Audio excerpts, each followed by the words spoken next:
may be seated in the presence of God. Thank you, Jesus. Niggas makilwane high five itu muhle wenze kahle.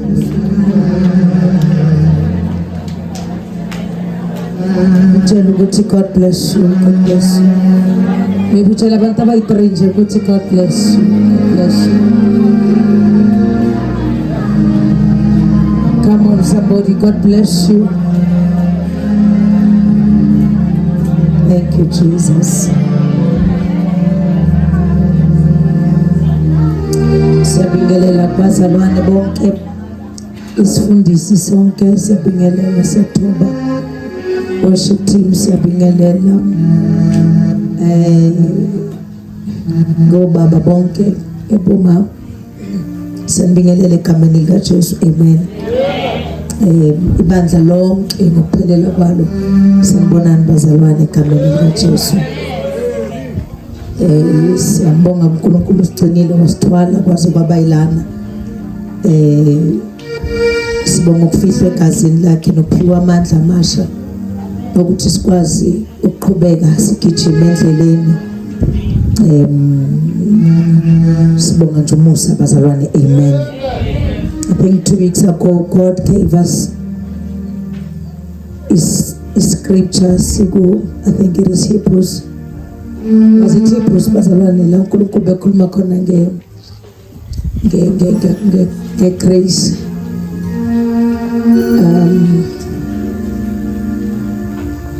The word that says as we approach the throne of mercy, God will give us grace in time of need. Bazalwane mhlambe ningekho ngalelo sonto bekhona enye shift ngoba ngathi ama-shift. So mhlambe ngathi ngikhuluma ne-shift wrong. Okay, so receive it bazalwane lo musa loyo. Every time when God says there's a grace ekhona endlini ngalelo langa, do not take it light bazalwane. Grab it with both hands and believe God. Do you think ukuthi uNkulunkulu can gather us every Sunday nasemvuleni nasemakhazeni ukuthi sizodlala nje noqamba amanga? God means business ngalento ayenza la bazalwane, amen. God means business with everything, every word enwela phakathi kwale ndawo. Ufuna ukusibona sisizakala, ufuna ukusibona siphakama. Ngiyamjabulisa uNkulunkulu ukusibona siphumelela. Akajabula uNkulunkulu mesihlezi isikhala. Akusintando kaNkulunkulu kuhlezi ukhala uswele. Ngeke ngaba naleyo mentality some years ago. Ngenxa yokuthi inhlupheko ngase ngijwayele kakhulu, ngagcina ngiyamkela ukuthi kusentandweni kaNkulunkulu. Ngaya na ku Psalms 34 ukuthi useduzane nabahluphekayo nabenhliziyo ephukileyo, and ngayenza yaba into yami inhlupheko ngayi-owna ukuthi kusho ukuthi njengoba ngihlupheka kanje uNkulunkulu useduze nami. That was a wrong interpretation of the word. Malikhuluma ngokuthi useduzane nabanhliziyo ngaleso sikhathi inhliziyo ephukile, hayi njalo, not for the rest of your life. Kumele uhlezi ukhala, kumele uhlezi uswele, kumele uhlezi unganalutho, sithandaze engenzi lutho. Akujabulele nje ukuthi siyahlupheka, nathi sijabulele ukuthi useduzane nathi. Ngike ngaba njalo and I preached about that. And imfundiso wrong bazalwane. uNkulunkulu wants to see us prospering ngokamoya nangokwenyama. Ufuna ukusibona siphumele because yonke le nto nifuna kunezwe uPaul akhuluma ngalo ukuthi so as you prosper. So kamoya kufanele kube nebalance naseyintweni zenyama. Why bazalwane like ngafind out sekulate ukuthi ay man bengiloku ngikhuluma i-error phezulu kwempilo yami for a longest time. And ngabuyela eBhayibhelini ngacheck abo King Solomon, King Samson. These people were very rich. Igold beyigcwala indlu yonke, bebanemfuyo, banenkomo, banani. So there is nothing wrong for us when we pray ukuthi sifisa ukuphumelela. And one thing ngomntwana kaNkulunkulu mephumelela, na into emnandi ngathi ukuthi ingcebo yethu ayigcini kithi idlulela nakwabanye. Imagine if sonke sizoba right like Bethel, bangakama families azothola isinkwa through iBethel Ministries. So every time when you pray, ungafeel guilt ukuthi hey ngathi sesithanda izinto eziphysical. No, there's nothing wrong, absolutely nothing wrong. If kukuthi ku wrong ukuthi sikhulekele noma samukele the riches from God, why mangabe ekhuluma ethi let the poor say I'm rich? So akusintando kaNkulunkulu for somebody to walk, take a long distance. I am 17. God is our solution, and the word is the solution. So there's like absolutely asuthintithe lo moya ukuthi mina as long ngihluphekela nje uNkulunkulu seduzane nami. Wrong.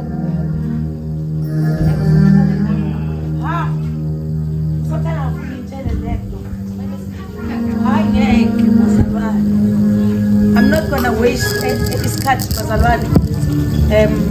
Ngizosheshisa nje ngithi seningiyale nentambo. Futhi vele sengiyalimitheka angengigijima. Amen. So usentandweni kaNkulunkulu bazalwane ukusibona sonke siphumelele.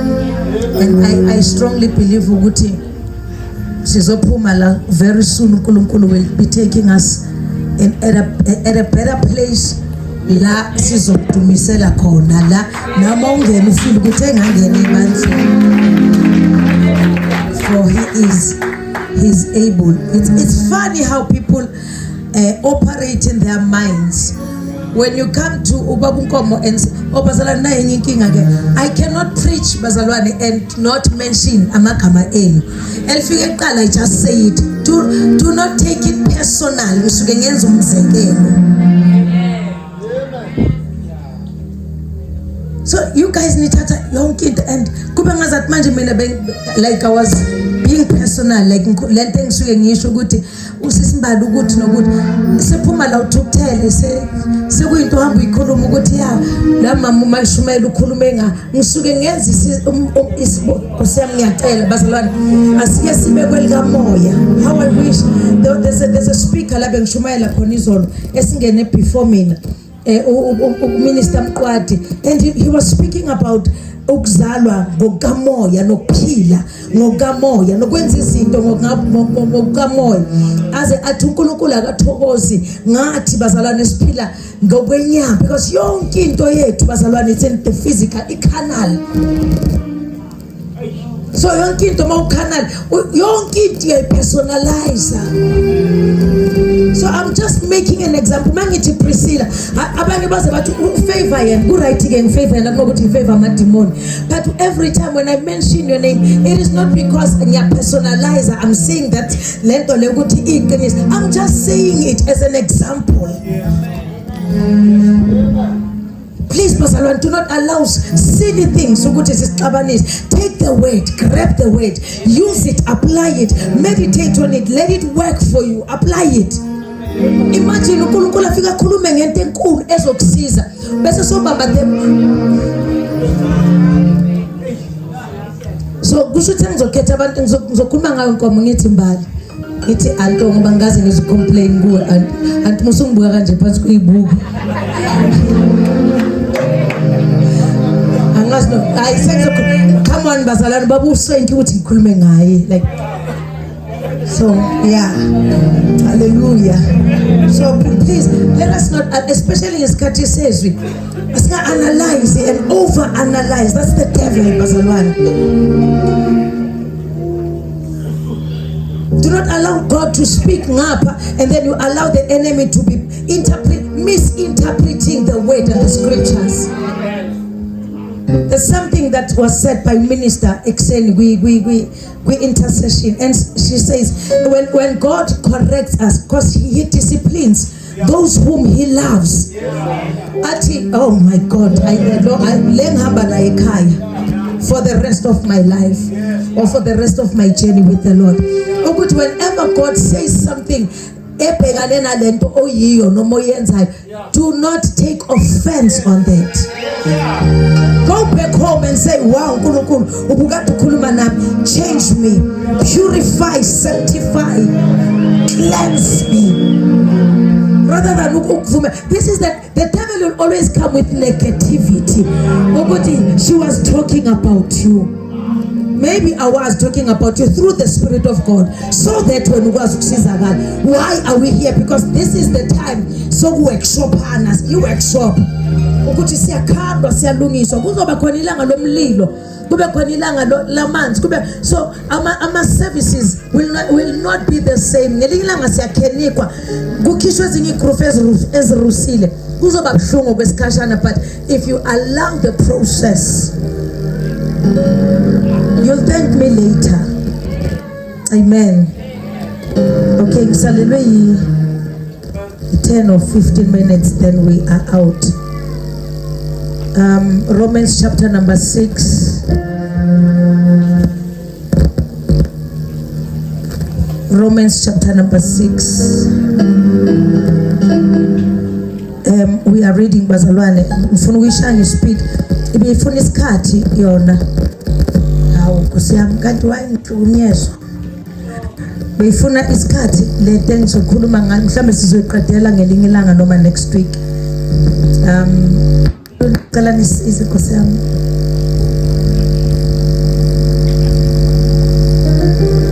Romans 6 from verse 4 verse 5.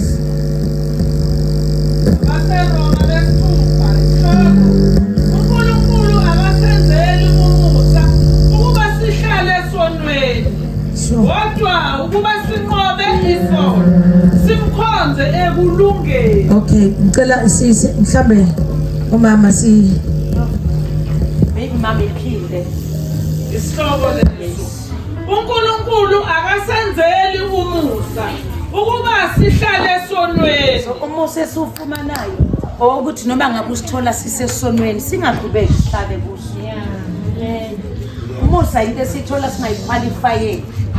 But now uNkulunkulu uthi uma senufumene musani kuqhubeka nihlale kuso isono. Amen. Awukhuluma ngento engayithandi bazalwane. Sibeka mama. Kodwa ukuba sinqobe isono, simkhonze ekulungeni. Bekuyisihloko leso. Yes. Kodwa sinqobe ekulungeni. Sinqobe isono. Simkhonze ekulungeni. Simkhonze uNkulunkulu kubazalwane. Asikhathi lento yendludi. Ningathi ngithoshara mina. Yes mama ngicela u4. Ngakho sembelwa naye ngokubhaphathizelwa kukho ukufa. Ukuba njengalokhu uKristu wavuswa kwabafileyo ngenkazimulo kayise. Kanjalo nathi sihamba ekuphileni okusha. Ngicela English. Dead to sin, alive in Christ. We are dead to sin. Yes. Amen. We do not belong. And sin has nothing. It has no portion in us as the children of God. We are dead. When it comes to sin, bazalwane, sifile esonweni. Yes. Sifile bazalwane. We are dead to sin. Yes, sis. Verse number 4. We were therefore buried with him. Yes. Through baptism into death, in order that, just as Christ was raised from the dead through the glory of the Father, we too may live a new life. So there's new life. There's new life that Jesus is introducing to us through salvation, through his blood, through his death. There's new life. There's a new life. The newness of life. Izinto esizalwe sinazo nezinto esizalwe siyizo masifika kuKristu yonke le nto uyayithatha kusala ubuyena kithi. Therefore we were buried with him through baptism into death. Into death. And then he says, just as Christ was raised from the dead by the glory of the Father, even so we also should walk in newness of life. So akusena nix yakudala neye past yethu esene trace gate. There's newness of life in Christ. That was the purpose of the cross. Jesus came so that we may have new life. Izinto ebesizenza, izinto ebesikhuluma, indlela ebesiphila ngayo before sihlangana naye, ziyashintsha. Now Jesus is here to introduce this newness of life. There's a new life in the blood. There's a new life in the death of the Lord Jesus. That means bazalwane, everything ebengade ngiyiyo before ngihlangana naye inqamuka ngalesi sikhathi ngiphakamisa izandla ngithi ngiyamamkela abe inkosi nomsindisi. And then kokudala usho njalo uCorinthians ukuthi manje sesiyidalwa ezintsha, konke okudala kwenze njani kudlulile. There's newness of life. So njengoba sesifike kuye, now we need to study who Christ is. If Jesus was able, baza angikhumbuli nangelanga eli1 kuthiwa wagula ngelilanga wahluleka ukwenza 1 no 2 no 3. So mase sithole lempilo entsha, now sesithola namandla akuye, noma amandla atholakala kuye wokuthi uma ngabe sihlaseleka ugula unamandla ukuthi Sathane awunasabelo emzimbeni wami noma awunasabelo ekhaya la, ngoba impilo sengiyiphila noma umzimba sengumbethe manje awusafani nalo mzimba waqala. Kahle kahle mina ngisasewuye loya owazalwa kaZulu undaba ezitha, but manje ngithole i-identity entsha in Christ. There's new identity in Christ Jesus. And konke lokho kunye okudala uNkulunkulu uyakudlulisa. But now there's a catch. It takes you ukuthi umvumele umoya kaNkulunkulu nomlilo to work on you and allow him ukuthi take over, take charge, take control. Some of the things is aslula noma sisindisiwe, but if we go straight to him ukuthi lento yangishaya ngisasezweni namanje isangisha, I need the newness of life in you, Lord Jesus. God is able to do it, bazalwane. God is able to change anything and everything. He is able. He's a God of his promises. Newness. Story identity entsha. Even amadimoni ahluleka nokuthi asifuna asithole ngespeed. That is why it was very hard for abantu bangaphandle to even know who Jesus is. Because bonke bavele bafana, bonke badla uKristu bagcina befana naye. Oh God, sengiyafika. Badla uKristu bambona ephilisa abantu, lento kuKristu yahlala kubo. Bambona evusa abantu, lento kuye yahlala kubo. Bagcina befana naye, bagcina ngalapho bakhuluma njengaye, abagcina lapho bahambisa kwakhe. New identity. Abo Peter mabefika bafika kwabantu abadoba amafish, kodwa banele bahlangana noKristu Jesu, i-identity yashintsha. So nokuhamba nokugqoka nokukhuluma kwavele kwafana. So uNkulunkulu uyafuna noma uJesu uyafuna simfuze. So if asikwenzi lokho ayikho nalo msebenzi ayewuzele, kusho ukuthi sithi kuye lento wayenza lana wawudlala ngesikhathi. Ngishilo ngathi lento yami ifuna isikhathi, kodwa ngiyazi ukuthi niyangizwa bazalwane. Now lithi safa kanye naye, saphinde savuswa naye weglory yakhe.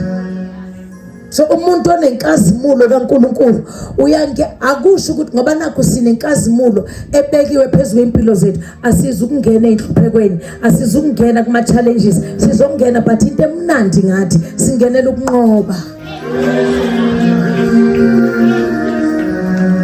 masigula sigulela ukuphila, masishayeka shela uphumelela. So mele siyiphushe size sifike kwi-level la kungesenzeki khona. Ngithi siqala kancane bazalwane, siqala kancane. Nini uzumangala yebo sekuphele 3 months angaze ngikhwehlele, phele 6 months azange ngakhwehlela, phele unyaka angizange ngize niyesibhedlela, because i-identity yakho egazini lakho kwi-DNA yakho egazini lakho kunegazi likaKristu Jesu. Kunalo muntu omfuzile. Uma ngabe akazange abulawe isandla somuntu, therefore naba ngikwazi ukufa ngesandla no. Asambeni bazalwane, if kunezinto ezibekiwe ezingazange zambulala yena, kusho ukuthi nami njengoba ngimlandela ngifana naye, ephila kimi ngiphila kuye, nami nginqobile automatically ngoba ngimvumile uthi inkosi yami ngathola i-identity. So la kule identity kunamandla okunqoba, izimpi. Oh nkosi yami, impilo yethu iyashintsha, ukwenza kwethu kuyashintsha, indlela esithandaza ngayo iyashintsha, nendlela esibuka ngayo abantu. Do you know ukuthi uJesu njalo bethi makebona abantu abagulayo abahawukele, makebheka abantu abahluphekile abahawukele. Remember he preached and taught abantu abaningi until ngelanga lesi-3 wathi abantu balambile, wathi benzeleni ukudla, zamani ukuthi kube khona ukudla, and he broke the bread. Badla bonke baneliseka. So nathi kuyafuneka ukuthi sibe nawo umfanekiso wakhe kithi, sibe nomoya wokuzwelana, sibe nomoya futhi wokusizana. Mawubona udadewenu, ubona umfowenu, ubona ubaba esontweni, ingazathi khona la kuleka khona, wena step in there and there, ngaphandle kokutshela ubani, ngaphandle kokuyidiscussa nabo bani, just step in uthi le ngiyayenza uNkulunkulu ngoba ngibonise yona. Unless makuyinto vele that will want, uNkulunkulu would want us ukuthi sithole isibusiso sakhona sisonke collectively njengebandla. So asimfuze ekwenzeni izinto, asimfuze. Mawuthola umuntu egula kuhlupheke. Lethi iBhayibheli ngilenga uke wathola umama ezala kaPeter ene-fever. Lethi iBhayibheli ngaleso sikhathi wakhuza umkhuhlane and she got healed instantly. So that's the DNA, that's our origin as the church of God, as the body of Christ. Senza njengaye, sihamba njengaye, sikhuluma njengaye, la sifika khona sikhuluma ukuthula, la sifika khona sishare uthando.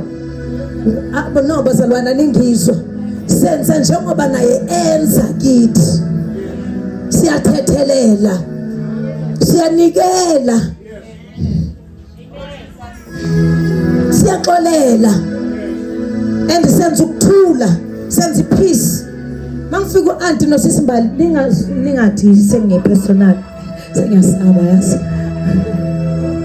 Mangibafica bayashayana, bayaxabana lithi iBhayibheli babusisiwe abaletha ukuthula naba. Oh God, Nkosi yami, sifuza yena kuyo yonke into ayenzayo.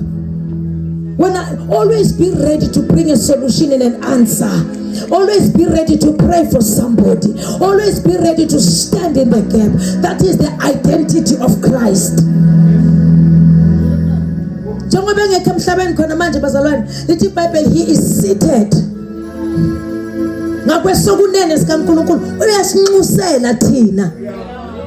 Yet thina mangabe sila thina into esiyaziyo nje, it's to pray for ourselves, our children, our money, our houses, our whatever, umsebenzi wami, izinto zami, umshado wami, isonto lami, yonke into yami. You can't take a day or 10 minutes and pray for somebody olele esibhedlela ukuthi Father, there are people abasesibhedlela isikhathi abasikakafiki ukuthi badlule emhlabeni. I am praying ukuthi icebo likaSathane lingaprevail phezu kwethu. That is our job, that is our duty, because he carry the identity of Christ. We are here to expose the works of the enemy. We are here to bring light where there is darkness. For we are the children of light. That is the identity of Christ. Let us become that light wherever we go, bazalwane. Masiqala nje sivula umlomo kube uphila. Masivula nje umlomo kube uphila.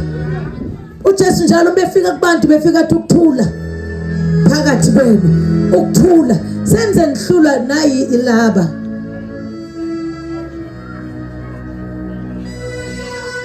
Sengisho laba.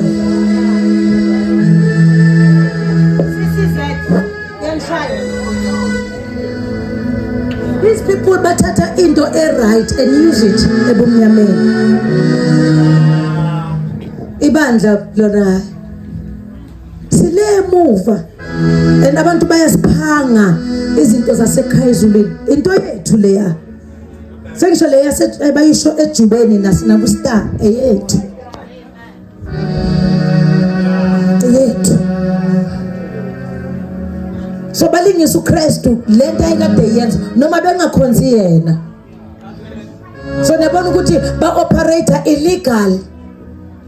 Basebenzisa izinto zangapha eKristini yethu abekho kuye.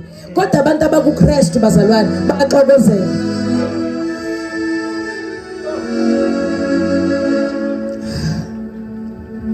Carry the identity of Christ.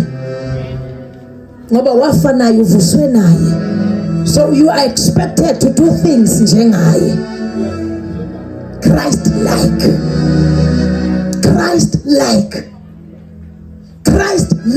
If Jesus was not able to sin, therefore nakithi isono sifile, isono kithi masife. Try by all means, bazalwane. Now heading it dead to sin, alive to God. So masifa ngapha siphila ngapha. So okusho ukuthi mangife ngapha mangekho alive to God kusho ukuthi ngiphila kuphi. Ayishonini bazalwane esonweni. Mawufile kuNkulunkulu kusho ukuthi uphila ngakuphi. Ayikho yes3 ayikho phakathi nendawo. It's God or sin. Choose. So carry this identity, the character of Christ. Number 2, little Bible, he was humble. Was why figure kufeni. That's another character ka Christ, humbleness. And in most cases, people they misinterpret uba humble as being stupid. More humble abantu they take you for a fool. I'm telling you is God. No, I'm being humble. Because the Bible little God opposes the proud. Therefore humble yourselves under the mighty hand of God, so that he may lift you up at the right time. Carry the character and the identity of Christ. Your life must speak for itself. I am a child of God. I like what Mshongo said. Kuno mama ozile wabona wakhuluma naye encourage ukuthi ngisindisiwe because of inkambo yakho. Imagine if sonke singaphila kahle, how many people would come because they see Christ in us. They see Christ in us. Teach it even in our children, bazalwane, but this is how we live life. Christ in me, the hope of glory. Verse number 5. Sifundele bazalwane bafundayo. Sesiyaqeda. For if we have been united with him in a death like his, yes, we will certainly also be united with him in a resurrection.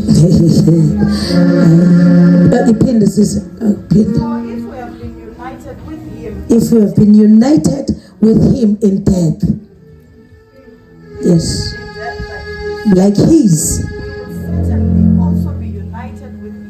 Yes. In a resurrection like his. Ngokuba uma sihlanganisiwe kanye naye Yeah. ngokufa okufananayo siyakuba njalo nangokuvuka. Yes.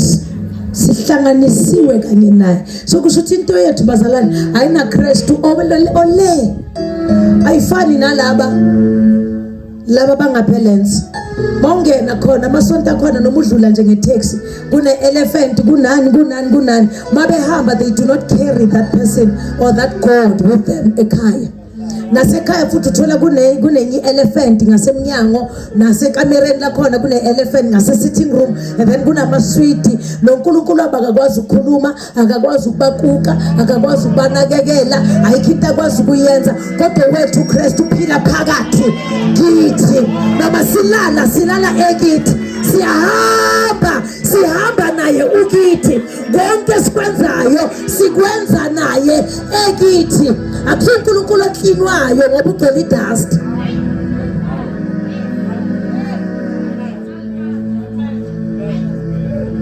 Yena simlethela amasweet ukuthi adle akunama apula half esiwabeka lapha ealtar.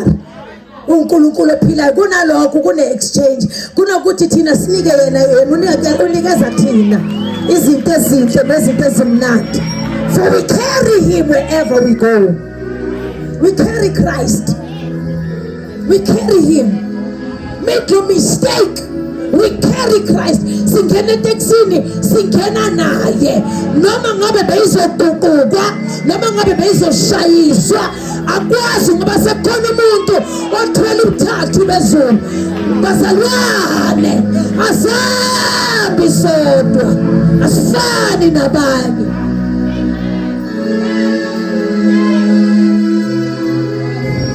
Akahamba nabo mama besestradeni bathi kuyoduduzwa bengakaze bakuze ushumayela bathe namhlanje ngathi sihamba mama hayi sicela ukuthi kube uwe oyiphathayo ngoba asazi nokuthi ufike esithini for they understand that they can see Christ in you.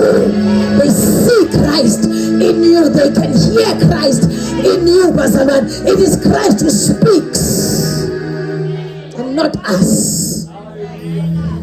So masenze izinto ezethu bazalwane zibuya zithi exceptional. Ngikhuluma ngebandla ngithi namhlanje elimbethe aligcinanga ngokumembatha kodwa waphila waphila phakathi kwabo ibandla likaKristu. Andazi kuzokwenzekani njalo make kwashona kuyofunwa wena abangeni ungakafiki. Remethi mme wasiphelile asofile uzokufonela bakufonela because there's something about you. There's life in you. There's kunale comfort that comes with you whenever you speak. Omunye azathi mama uhlala ngakuphi Nkosi yami akakwazi akazi nokuthi uyini esontweni lakho but kuye ikhona into emdrawile. You carry wherever we go we carry Christ. Bengilandi idea some weeks ago Maponya and now as I'm a curious Maponya bazalwane. This is my testimony. This is my testimony. Take it. See, I'm a glamour queue and this lady engimthola phambi kwami. It's a colored lady. Ngiyafika ngiyambingelela makufika ama security athi siyakhatha sisi la from kuwa kusena umuntu kufanele ukuthi amela abantu babuyele emuva. Ngime nalo sisi uloku njengoba ngimemva kwakhe uloku uyaphenduka uyambheka uyahamba uhlala khona umamela music uyambona uyajiva nini ngathi uyathandaza ngimazi wenzani but we pity nje. And then after maybe an hour she comes to me. There's something about you. No, listen to this. I'm not here to brag, but this is my testimony. Unkomo makefakaza sangithi uyabrega. Namo bamfakaza. Engiyanisaba. And she comes to me and says, "Are you a Christian?" mina yes I am like ngiqale ngihleke ngithule ngimbheke qa like no I mean like these real Christians you see you know angithi unale accent yamakhala you know these real Christians and I'm like okay izulu selikhona ke manje and ngithi yes I am a child of God athi yabona the time ufika la ungibingelele something moved in me. Something happened in me. And now you're busy standing behind me. But I can sense and feel, Ogoti, you are not just a person. There's something about you. And I started to pray, oh Father, thank you. Makodo shada haganti. Na pagat ko intrupego ganti. Into yakaitisho na intrupego zami. Into yakaitisho na inyebezi zami. Into yakaitisho na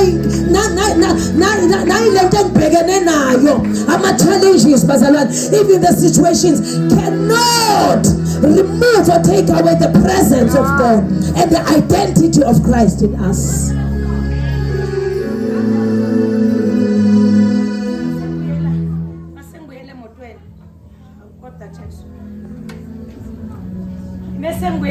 No, it's fine. Right there. Lunch, awumsebenzi kahle. Mase ngibuyele emotweni. First thing efika kimi ukuyobonga. Father, thank you. Kanti ngithi so baba like awuna nendaba ukuthi I'm passing through. Kuyabheda vele side lami. Like if your presence ikwazi ukudabulapha. Khona la shayika khona ufila ukuthi ingazathi nabantu abekubheka babona lento odlula phakathi kanti uNkulunkulu I just wanted to show and prove to you that I am with you. If there are things that we can doubt, never ever doubt the presence of God in your life. Never. Even emakhaya wethu, you must know and understand good. Akulona iground lamademon. When people step in ekhaya lakho, they sense something. That is why most of them, angikhuluma ngalabehleba nabo, sengikhuluma ngabantu abayithandela lento abasuke bezwe kwakho. They always want to be at your house. Abanye they'll just come and say nothing. Umuntu akhuluma ngathi bengizokubona nje auntie. Can't you ask me? There's something about this. There's a good environment that is not the same as Lanhlala khona. Mangalaibo mina ngahlezi nginabo. They sense something. Omunye azatshela ukuthi yazi angizange ngitshele ngalela la nganginenkinga u1 no2 no3 no4 ngayihlalela nje saphuza itiye sadla ngaphuma ngazambele ngathi ngifike ekhaya. That's how we need to carry God. But now there's a challenge or there's a catch in this. uNkulunkulu cannot dwell in us sisasenezinto zethu. For he is a jealous God. For us to carry him, kunezinto ekufanele sivumele zisuke. Ezinye zizosuka kabuhlungu. Allow God uthi nje because for as long as kungasukanga wena empilweni yami I'm okay. Makhona wena ku right. Makuhleli wena kusele wena ku right. Manginawe ngakho konke. Manginawe okulahlekile kuzobuyiswa ngegama lika Jesu. That's how important is the presence of God in us. Another testimony. During the week, I'm busy. Ngivuka ekuseni ngenza lezi zinto engizenza e-kitchen, then I go back to kwi bedroom yami. Ngiyondlula umbhede. God is alive, very high ke bazalwane la. And God is present. I'm busy. Thatha ingubo yokuqala. Mangithi ngiyiphakamisa ngifuna ukuyilahlela phansi ngizothintitha. Something like bubbles. Nebona kunalento edlala abantwana. Nebona le bayishayikayo. Then bese sebaye. Then you keep those beautiful bubbles. God. I experienced that. Empedeni ngidlula. Yathi kwangathi ngiphathwa isiyezi.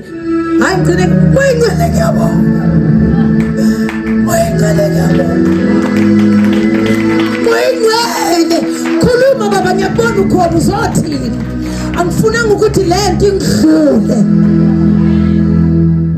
God is alive. And we carry him, no must slave. Babuza my devil worship, I don't tell you what Sulegi Lungen. But if we can take our salvation seriously and focus, Bazalwane. Hebrews 12, verse 1. Take off everything, take off, offload yonkinto, susa yonkinto kwenza ukuthi ungakwazi ukugijima, and then fix your eyes unto Jesus, the author and the finisher of your faith. Then you'll begin to experience such encounters. You'll feel angels in your house. Encounter. Angels are present. Uma ngabe senza sikline indawo for them to come and visit and fight our battles. Angithi usho njalo Psalms 91 athi I shall command angels concerning you. Imagine uhlezi ele high phase banban, phase 1, phase 2, whatever phase osuku kuyo, and then you begin to experience the presence of angels in your house. It's possible. It's possible. God does it for us. But allow him to break you.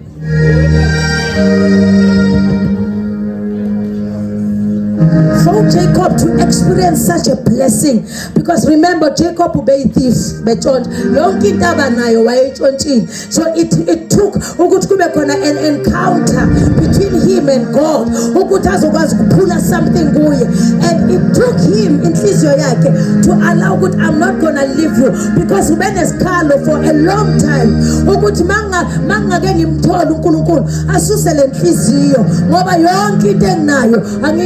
kahle.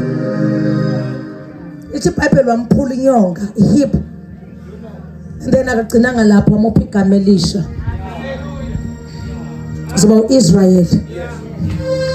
So niyabona ukuthi lento yethu yokumthanda nokumfuna always sifune yena yabantu, sifune yena,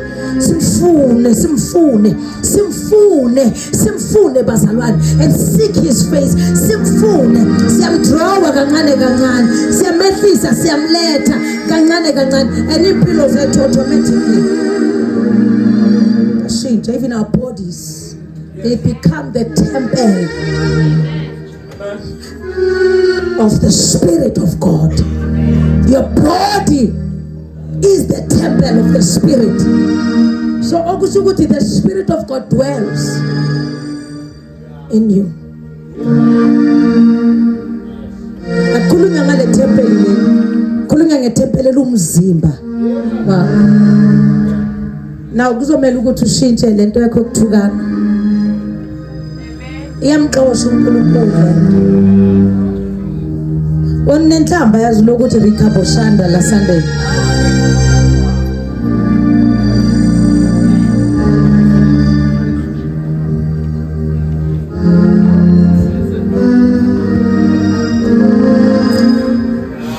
During the week, I shared this with one of our pastors during the week. The whole week, uNkulunkulu bedila nami. Hayi lezo zinto bazalana iqhamukanga nje, siqhamuke iyazi zenzeke ngoba kukhona into ekufanele ukuthi ibreak eqala. Now God is busy, busy ngenza lezi zinto ngizenza endlini noma ngiphandle athi self righteousness ntobeko. Stop it. Okay, komu inontobeko noma ungabheka le. Stop being self righteous. Enkulu kangaka sengikhonze kangaka kanti nginephutha elingaka engilenzayo. if self-righteous kusho ukuthi ususa umsebenzi wesiphambano and say okay mina I can do, I have done, I will continue to do without. Father, I repent. So this is what we should do, bazalwane. As the church, whenever he speaks, repent there and there.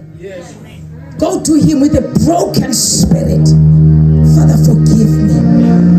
I did not know or even realize. Forgive me. This was between me and him. I'm sharing this for you, bazalwane, to you, so that now uNkulunkulu ezokwazi ukuthi akusize empilweni yakho. And then the bubbles will come after sovumile. And then people will begin to acknowledge the presence of God in you. You'll feel it. Never allow anything yala emhlabeni, bazalwane, ukuthi icontshe kunobumnandi. Yazi bazalwane, yazi ukuthi izinto zangapha kulomunye umbuso zibonakala zizinhle, zinomnandi, umnandi okukhulu obunamandla, uyatshontselwa olokubhizi nalezo zinto. The devil is stealing something from you. He's stealing something from you. He's stealing something from you. Another thing that disturbs umoya ingcwele ukusebenza kithi, it's the surrounding.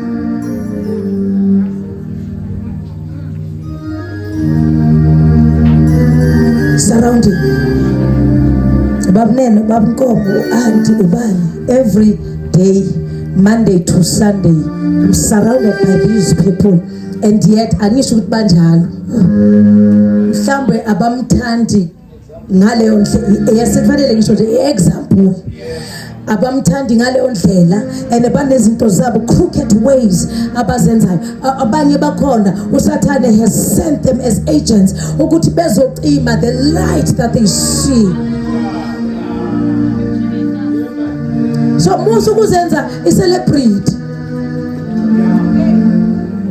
When ujabulela nje to be celebrated by everyone and everybody, surrounded by everyone, and you think ukuthi I've got this. No, you are wrong. Abanye bathunyela ukuzocima lo mlilo abobona ku. Bangicela ukukhuluma nalo muntu oyi-1 bazalwane noma bayi-2. Kwesinye isikhathi people that are surrounding us are there just to ukuzokhwentsha the fire. Be careful. Some relationships, boyfriend, girlfriend, zitshontshela into genuine. Ngento esikhashana lo muntu uzokulahla, and very soon semhlabeni la akasabi uNkulunkulu, akasabi umuntu, uzokushiya nje and kungabi indaba zalutho, akana ndaba. Everybody, can I see people abane calling kaNkulunkulu on their lives? Please raise your hands if you know good, you have the calling of God upon your life. Just raise your hand. Nina gaboma calling. Be careful. Some relationships will come just to destroy. Usebenza uNkulunkulu afuna ukuwenza empilweni yakho, o afuna ukuwenza ngawe. And nayi ke ungacabanga ukuthi uzoletha isikobo lundi, angeke ezahamba kanjani njani. Uzoza vela kuyintombi yakwami and uzoza etika wonke ama-box. Sengisho ukuthi uzoza etika wonke ama-box, ne-complexion ivuma and everything ivuma, ngoba nayo lento kumkhera uNkulunkulu ay-attract kuphela abantu abazosizakala kuye, but also i-attracta nabantu abasebenzela umbuso wobumnyama. Lo kathi nje khwanqa lakho lithi ismail sakho luthi kanti bakufaka nini eprogramini abantu abasha like ushumayela nini, like uyangiblessa and bakusela nge-angle vele yezinto zomsebenzi kaNkulunkulu, and you think ukuthi I've got this, sengifikile, ngiyasaba bazalwane, ngiyasaba.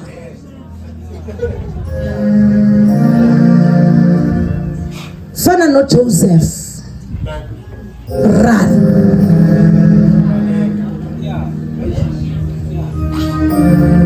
People surrounding you, it's either bazoyikhulisa lento ekuwe noma bazoyidestroy. Check your prayer life namhlanje. Is it still the same? Isafan. Your prayer life, how much you love God. Isafan. Things have changed. Because when John chapter 10, a thief cometh, but to steal, destroy, and to kill. What stage are you at, Konamaj? 3 stages. You should know by now that something is stolen in me. You know for sure. But no, man.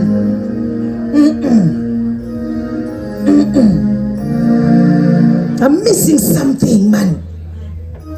It could be the surrounding, the things that you listen to, music, izinto bugelayo ku TikTok, izinto lalelayo noma sibugelayo, even ubukela lapha TV nalapha ku Facebook, nazibuya khona ke ngempela noma lapha ku YouTube.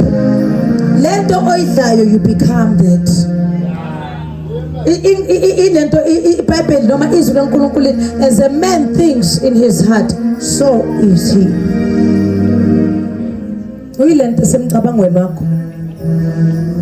a man thinks. So imagine meditating ngezwi masingasebenzi masingekho busy ngezinye izinto, and we begin to speak the word. Those who run to you, Father, they shall be saved in Jesus' name. Baba ngibalekela kuwe nakulesikhathi esinzima, nakulesikhathi esibuhlungu sonjalo ezwini lakho. Baba uthe ezwini lakho abagulayo mababize amalungu ebandla, abakhulu bababeke izandla. Moya ngcwele ngiyakhuleka. Uthe is there anyone ohluphekayo akakhuleke. Uthe is there anyone obusisekile makadumise. You speak the word. Isikhathi sakhe free. You speak the word. As a man thinks in his heart, so is he. So by the time you begin to open up your mouth, ayiqale emlonyeni isuke enhlizweni, or iqale la udle khona. Selifikile ke la kuleyo kubona uEve beno Adam bebangaqokanga sonke lesikhathi.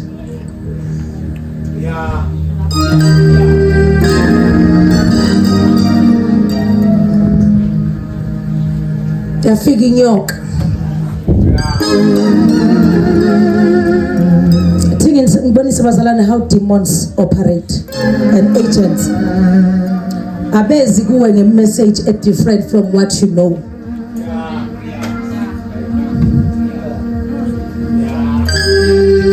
Eva washaywa ngento ayaziyo ayitsheliwe, into ayaziyo vele.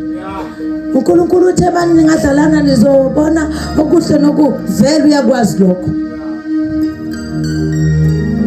Wavuma usisi wadla, wabheka isikhathi sika brother wathi akafike. Makefika wafike wathi asidla, mina sengidlile. Mabeqeda ukudla basibona ukuthi abaqokanga. Namhlanje ezinye inkinga esiphakathi kwazo bazalwane nobuhlungu and even challenges sizithole through ukudla la bengamelanga sidle khona. Ngicela amen omkhulu ke kule bazalwane. Ogogo basemakhaya ngiyabathanda kulesa sikhathi before kuzoba khona ama 2000 abolundi bayahlupha. Intombazane mangabe ikhulelwa okokuqala bazoyitshela ukuthi dress code yashintsha. Nakwelika moya wakhulelwa izinto zikaNkulunkulu, your dress code changes. Sengisho kwelika moya, not physically. Number 2 bakutshela ukuthi awusayihambi yonke imizi. Kukhuluma umuntu one knowledge, kukhuluma umuntu kuwe onobuhlakani ukuthi leyamuzwa lapha kazwane uzomsiza ngoba usuku lesimo ungabe usanyathela. Number 3 ebusuku awusahambi.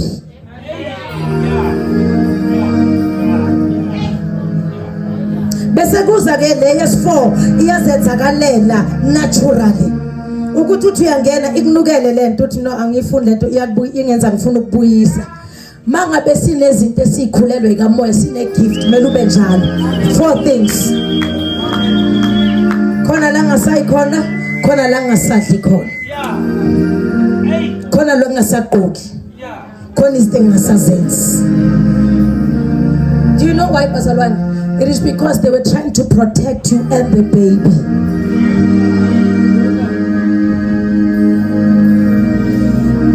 Nawe lo nkulunkulu omkherile asingeni naye noma kuphi ngeke ungithole kansela. As much as ngabona mandiya neimpahla eziveza ubuso kuphela endlini zabasindisiwe, therefore angikwazi ukutholakala etempelini lapha unless I'm going there to preach. Cannot be friends noNtsele unless ikhona into esihlanganisayo. Isilungu sithi bazalwane, the birds of the same flock.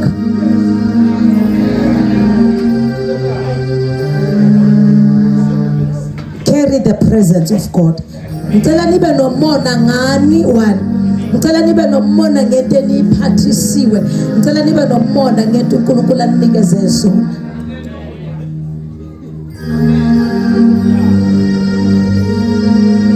That is why akukho emthethweni ukuthola iphoyisa lihlalele nje kaPopi ngeuniform nesibhamu.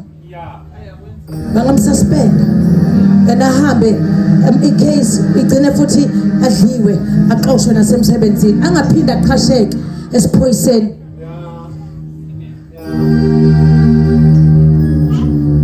Angeke uthole uanti ngale uniform yalapha la asebenza khona umthole nje phakamisa athi kuyashisa noma ngashisa kanjani kuyaphoqa ukuthi akaqale endlini ayikhiphe lento abuyeleke lapha yana kwaPopi afika ayophakamisa engasambathanga.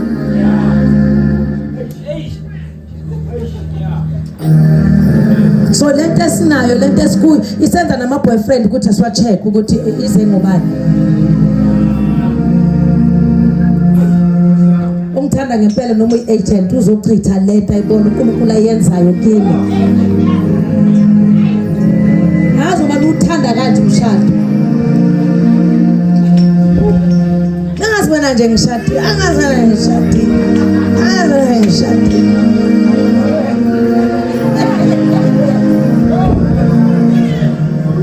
Some marriages are there just out nje kufunwa wena to dim the light.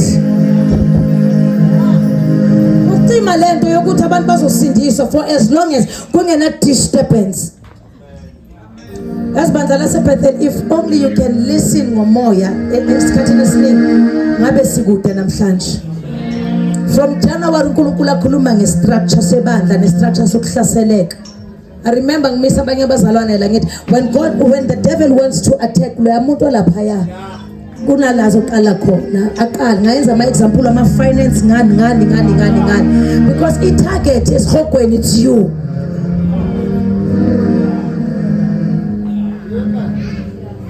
So thina senzani bazalwane? Ungabi careless. Ungabi careless, ngiyanikhuza. Ungabi careless. Abanye nikhonza nabo la ukuthi bezokhipha wena.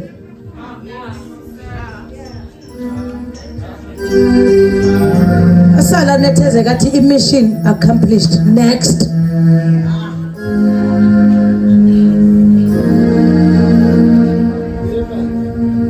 Make sure ukuthi mawuphuma endlini uthi sengiyokukhonza Nkosi. Vala indlebe yenyama, vala amehlo enyama. I just want you. I'm expecting to see something from you namhlanje. I'm expecting your grace, Baba. Jehovah, I'm expecting comfort from you, healing from you, breakthrough from you, growth from you, and nothing else. But waqala waba nebhade ecaweni. Thingintshele njengomzali. Nizolimala wini. Zolimala ngoba fanele kwesinye isikhathi uSathana akusondeze kuye ngoba unemali. Ene yonke into ayishoyo kufanele uyilalele ngoba imali kuyi. Noma ebheda usakwazi ukuthi uyabheda ngoba ilunch uyithatha. kufanele uvumelane naye makafika endlini nawe wayezokufakela i-cash send ukuthi umzila ubheda kanjani lo mama namhlanje nawe kumele usho hayi mara vele mina ngicabanga ukuthi nje ayinendele unamanga uyamuza uNkulunkulu uyakhuluma and uNkulunkulu sekusize kaningi inkinga ukuthi usuthole isinto kulo muntu awuna choice but to stay.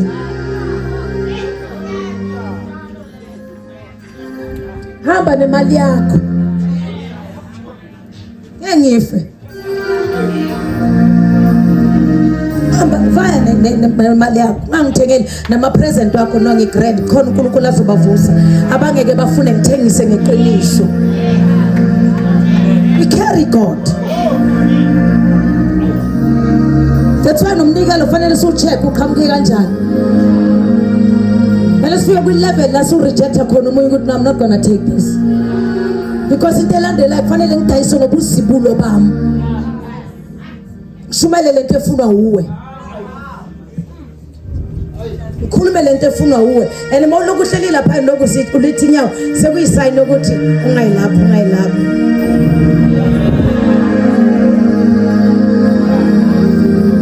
Carry God. And mawukera uNkulunkulu, the presence of God will attract things ozidingayo ungakayithandazeli.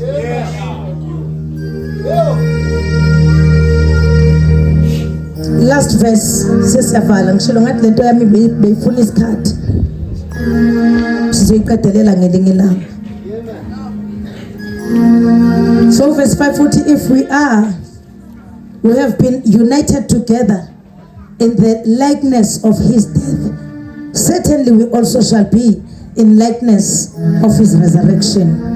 Knowing this, that's verse number 6, knowing this, that our old man, somebody shout old man, was crucified with him, that the body of sin might be done away with. You being united with Christ, kunezinto kufanele ukuthi zihlukane nawe forever.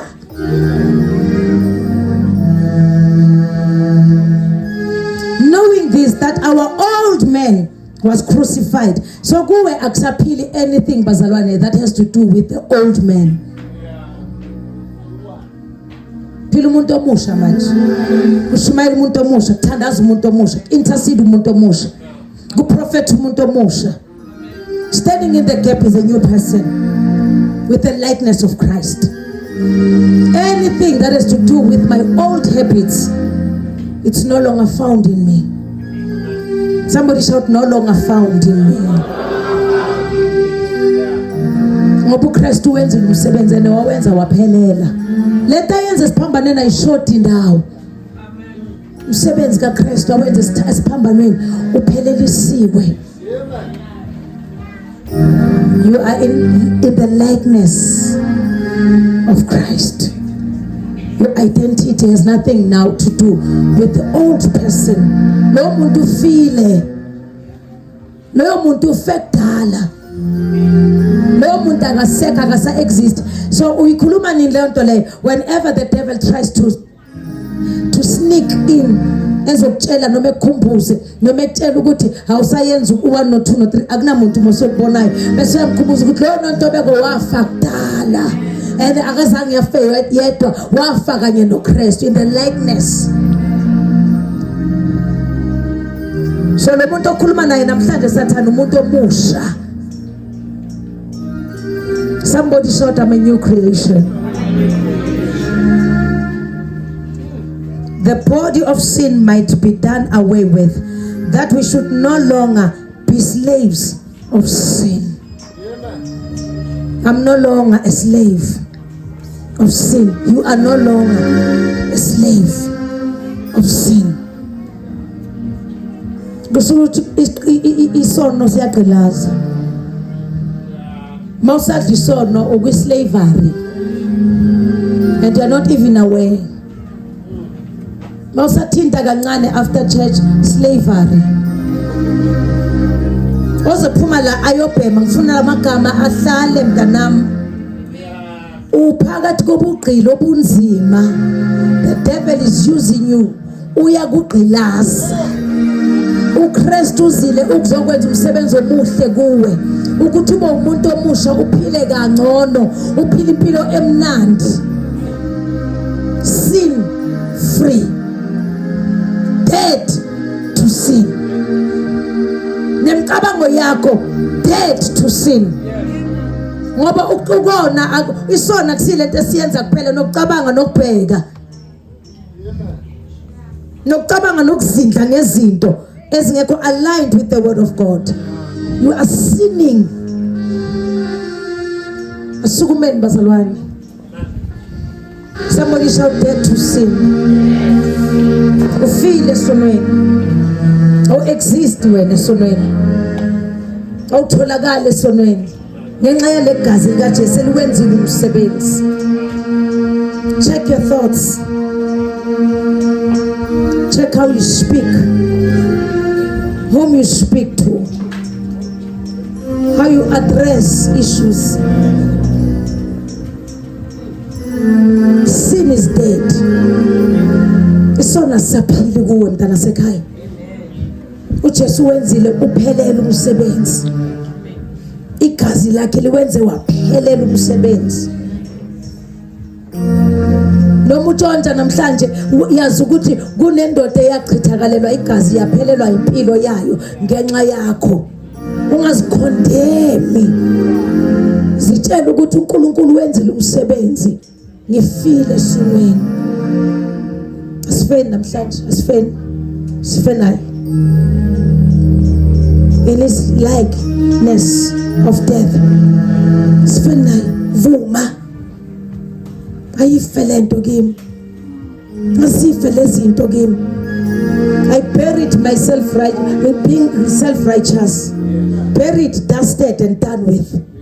Didn't know bazalwane ukuthi I had that problem or that weakness. Until enazangitshele and I repented. Maybe I should give you a chance bazalwane. God has spoken to us. Yini le uNkulunkulu angayithanda umayibuka kuwe ongakafi kuyo